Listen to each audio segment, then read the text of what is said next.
You are about to witness my finest hour. Garfield, you are a genius. Ah, customers. Oh, Brad, this is perfect. I love it. Just think, Mona, a little paint and some wallpaper and we can move right in. A little what? It's a long story. Ladies and gentlemen, Garfield and friends. Friends are there. To help you get started, to give you a push on your way. Friends are there. To turn you around, get your feet on the ground for a brand new day. They'll pick you up when you're down. Help you swallow your pride when something inside's got to break on through to the other side. Friends are someone you can open up to. When you feel like you're ready to flip. When you've got the world on your shoulders. Friends are there to give you a tip. Friends are there when you need them. They're even there when you won't. For a walk in the park or a shot in the dark. Friends are there. I don't care. But friends will care for you.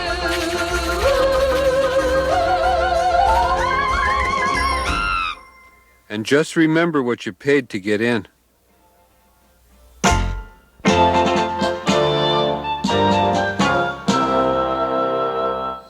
Connecting Flight 235 from Chicago to New York is in the final boarding stages. This is the last call for passengers. That means you in the ugly coat. I'm hurrying! Excuse me, pardon me, excuse me. Oh, whew. I finally did it. I'm taking a vacation without Garfield.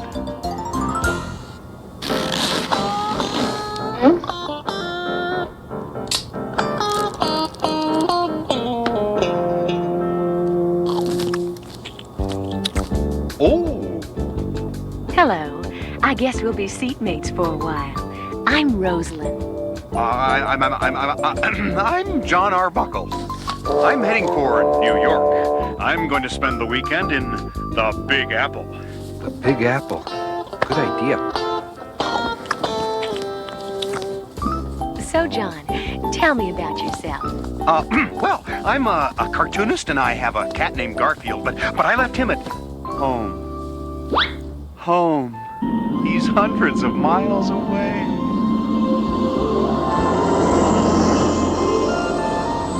Ladies and gentlemen, we have just landed at Kennedy International Airport in New York. Please keep your seatbelts fastened until the plane comes to a complete and final stop. Do you know your way around New York, John? Oh, not really.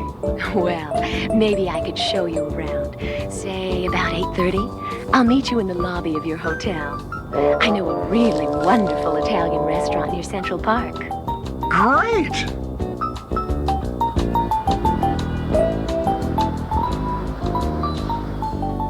Look at all those lights. Ooh, it's 7:45 already. I'd better get dressed. Quick shower and a shave and... Ta-da! Garfield! How did you get here? Knowing you, it was probably economy coach.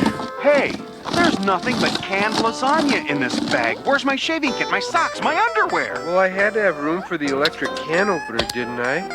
What's your underwear compared to the possibility of me starving to death? Now listen carefully. I met a beautiful woman on the plane. She likes me, and I'm not going to let you spoil this weekend. You're not to set one foot outside this hotel room. Do you understand? Oh, gee, thanks a lot. First you try to leave me, your best friend, home, and now you're going to spoil my weekend. You look terrific, Rosalind. Well, are you ready for the best Italian food you've had in your life?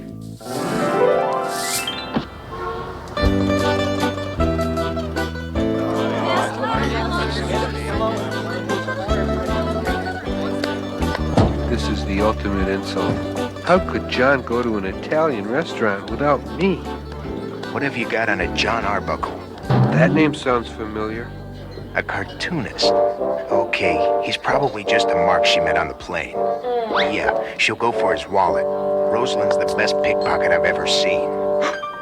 Pickpocket? That woman is a pickpocket? It figures. What would a woman like her want with a guy like him? I have to make sure John isn't alone with her. I was going to do that anyway. I ordered linguine calamari. What is it? It tastes like spaghetti with squid all over it. Garfield! You leave my friend John alone. If anyone's going to clean him out of everything he owns, it's going to be me. Let's get out of here, Rosalind. Wait, you can't leave without me.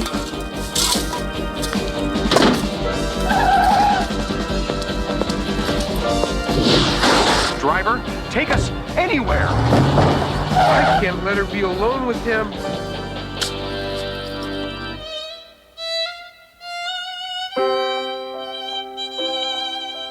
Sorry about what happened at the restaurant. Oh, that's okay.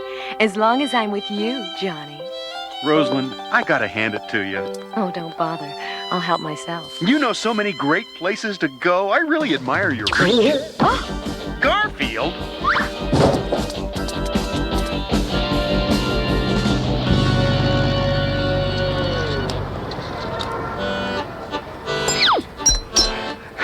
That's one tough climb.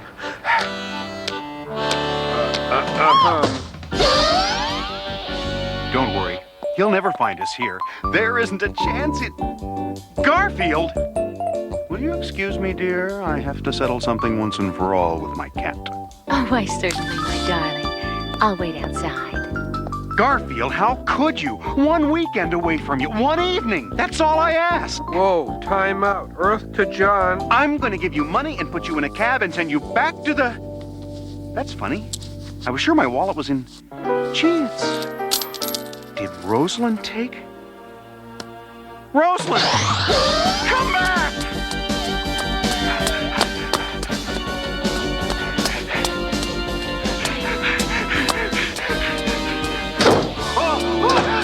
Rosalind! Rosalind! She took... Your wallet? My wallet! I know. I know, too. I'm Feldman, Federal Bureau of Pickpocket Prevention.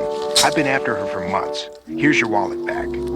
Thanks for a lovely evening. Bye, Rosalind. Bye, John.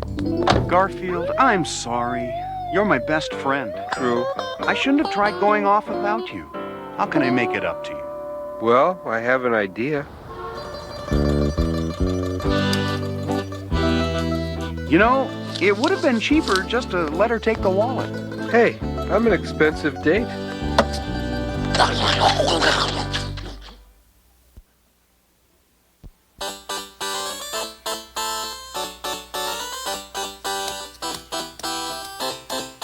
A weed?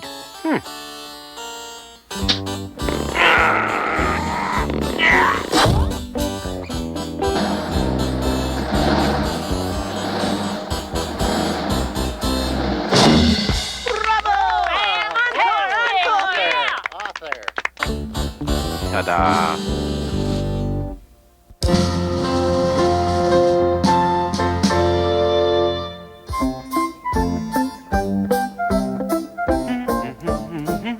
Oh, hi. Nice to have you here again.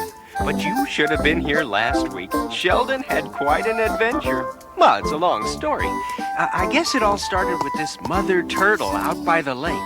Well, she laid an egg and, well, as you know, turtles bury their eggs in the sand to hatch them. Now you be a good little egg and hatch while your mommy is bowling. It's the only way to have a kid. Everything would have been fine except that this egg, well, it had other ideas. Oh, I don't want to be buried underground. And I don't want to be a turtle either. Let's see what else there is. What a cute baby. I hope Come back, my baby. Oh no, I am not going back to be a turtle. It's just too slow. Now, while that was going on, not far off, Booker and Sheldon were on a worm hunt. Wait till you see the worm trap I set up, Sheldon. You've been doing this for months, Booker. How many have you caught? Well, let's see. And 9 carry the 2, multiply by 6, then with the same, and add that in front of it, and add the 7 power. None. I thought so. Well, I have a feeling today won't spoil your perfect record. See you later. I'll get a worm. Huh. So there Sheldon was, wandering through the woods. He's never gonna catch me. There you are, my baby. I'm not your baby. Now, don't say that. You'll always be my baby. Now, be a good little turtle. I am not a turtle. Look at this. Not even born, and already he's lying to his mother. This is the greatest worm trap ever built. All I have to do is bait this into the rope to catch him. Say, I wonder what worms eat. You catch fish with worms, maybe you catch worms with fish. Oh, thanks. Let's see. Here's a recipe for pizza. I didn't know worms ate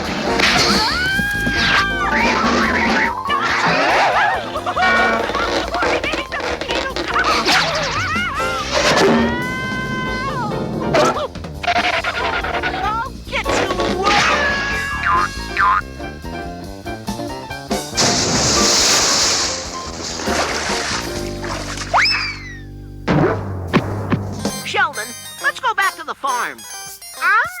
Let me tell you what that low-down, spineless worm did to me. Well, they headed back here to the farm, which is just what Sheldon wanted to do and couldn't. Now you go to sleep, my baby. I am not your baby.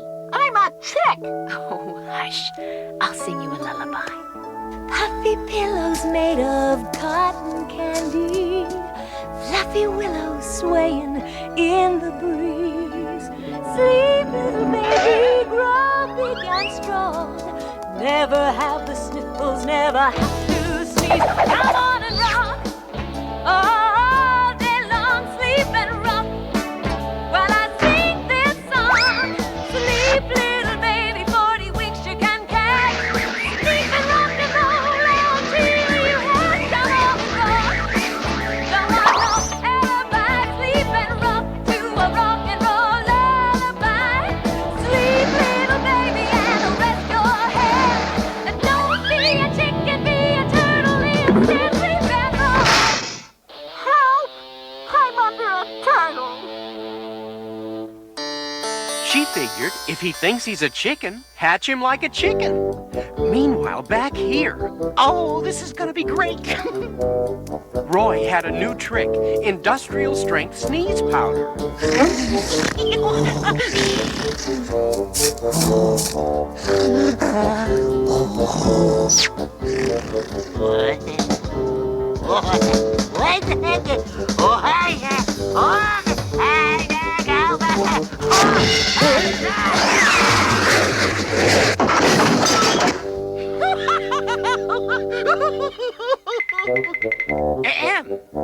Gesundheit. I love it. It was just about then that Booker returned with what he thought was Sheldon. There he is, the worm. Phew, I made it. I don't have to live out in the lake and be a turtle. That's what he thought, I guess. He was no less mistaken than Roy. There's Sheldon. Being a turtle's boring. I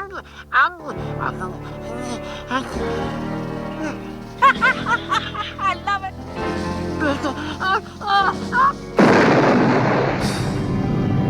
Roy thought this was a funny joke.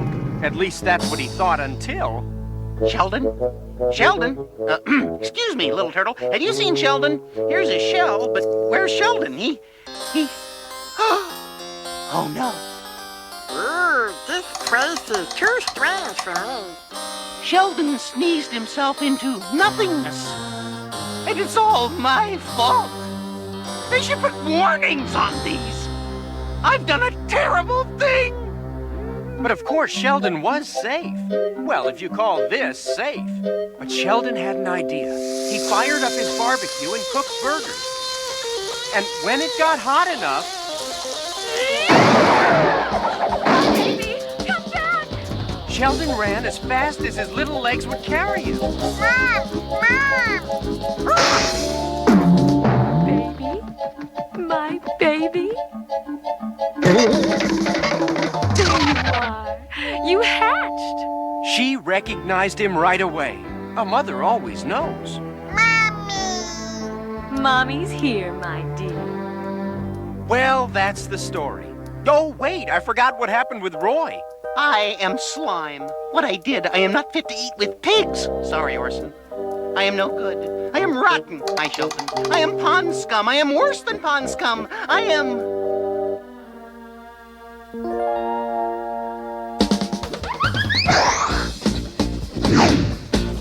Hi, Roy. What's going on? Oh, Sheldon! You're alive! Not yet born, but alive! Oh, I'm so glad to see you, and I promise I will never play another joke on anyone ever as long as I live! Until next week's show. And that's the end of the story. I'm happy to say that everything is back to normal around here. Gesundheit!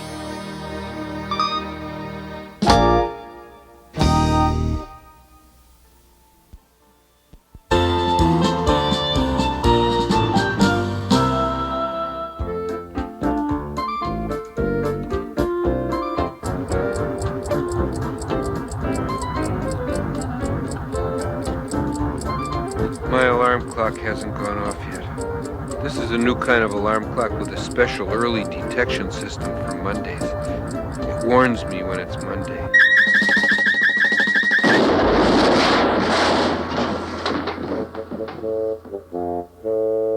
Ugh, yeah, it's Monday, all right. What could be worse than Monday? Hi, Garfield. What could be worse than Monday, Garfield? Oh, how about Monday with Normal around? I learned a new cute trick. Watch. This must stop.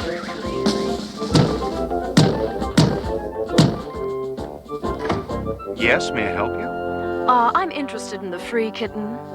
What free kitten? This sign was in your front lawn. Free kitten to anyone, no questions asked, might even pay you $20 to take it. Garfield! Sorry, this offer void were prohibited. You can't give Normal away. I know, I've tried. And paying someone $20 to take Normal. You're right. Make it 50 and I'll throw in Odie. I should have let her have you. Either you be nice to Normal or I'm never going to feed you again. I said, either you be nice to Normal or I'm never going to feed you again. I'm thinking. Oh, John. Oh, Marcia. Oh, John. Oh, Marcia. Oh, Marcia. I want to watch cartoons, Garfield, but all that's on are soap operas. Tell me a story. Okay, come sit down. Once upon a time, there was a kitty who was so obnoxiously cute that the handsome prince mailed him to Abu Dhabi and... Garfield. All right, I'll tell you the story of Hansel and Gretel. Once upon a time, there were these two kids who lived in a little cabin. Hansel and Gretel were always very hungry, always eating like pigs. Like you, Garfield? I'll ignore that. Their father was a woodcutter, and there wasn't much wood around to cut. And one day he said to them, "Kids, we're all out of food."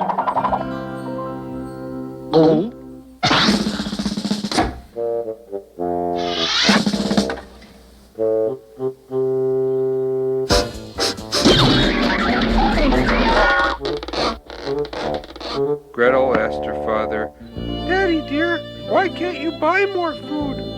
"Because," her father said, "I'm a woodcutter, and no one wants this woodcutter to cut wood." Gretel had an idea. "I have an idea, Father. Hansel and I will go find food." Their father liked the idea. "Don't come back without a pizza or Chinese food or something." So they headed through the forest. As they walked, they dropped bagels with cream cheese so they could find their way back. Wait a minute. I thought they dropped breadcrumbs. And where'd they get the bagels? They passed a deli. Don't interrupt. So they walked until they couldn't walk anymore. That was when Hansel said, "I'm starving. I can't go on. It's been so long since I've eaten." How long had it been? About 9 minutes. That's when Gretel said, "I smell gingerbread." They ran through the forest until they found where the smell was coming from. And there it was, a house made entirely of gingerbread. Ooh, was it really made of gingerbread? Well, not quite. Actually, it was made of sugar, enriched flour, ferrous sulfate, thiamine mononitrate, sodium pyrophosphate, and various artificial colors. But they were hungry enough, it didn't matter. They ate, and they ate, and they ate, and all the time, the witch who lived there watched them eating her out of house and home. She was delighted because she was looking forward to cooking them. And Cooking them? That's awful. it's just a story like those cartoon shows on TV. Oh, no. They never do things like that on cartoons. Cartoons teach you should be sweet and nice and always agree with everyone. Yeah, sure. Anyway, so the witch invited him in. She said, Come in, little children, and I will give you a real treat. She took him over to the stove, but Hansel and Gretel knew what she was trying to do, so before she could cook him, they shoved her into the oven and... Stop! Kids shoving old women into ovens? That's awful! Garfield, what are you doing that's got Nermal so upset? Never mind. Whatever it is, stop doing it. That poor little old lady. All right. There must be a way to tidy this story up. I know. So the kids didn't shove her into the oven. Instead, they used her phone. Hansel called the city building commission and said, "Hello? I'd like to report a house made out of gingerbread." In seconds, the building inspectors were there. They told the witch, "You are in violation of section 17/JW of the city zoning code. This structure is unsafe." They condemned it. It was sold at auction and bought by a guy who was putting up condominiums and mini malls. And that meant a lot of work for woodcutters. Hansel and Gretel's dad not only got work, he got to take home what was left of the house. And the kids ate happily ever after. The end. There. Happy? But the poor old witch. Garfield, that wasn't a nice story like the ones they show on Saturday morning. All right. So the witch went into business for herself by franchising a chain of gingerbread daycare centers. Having fun, kids? You're a chubby one. And she lived happily ever after. The end. That was a nice story, Garfield. Gee, it's getting tougher to please kids these days. It's only a story.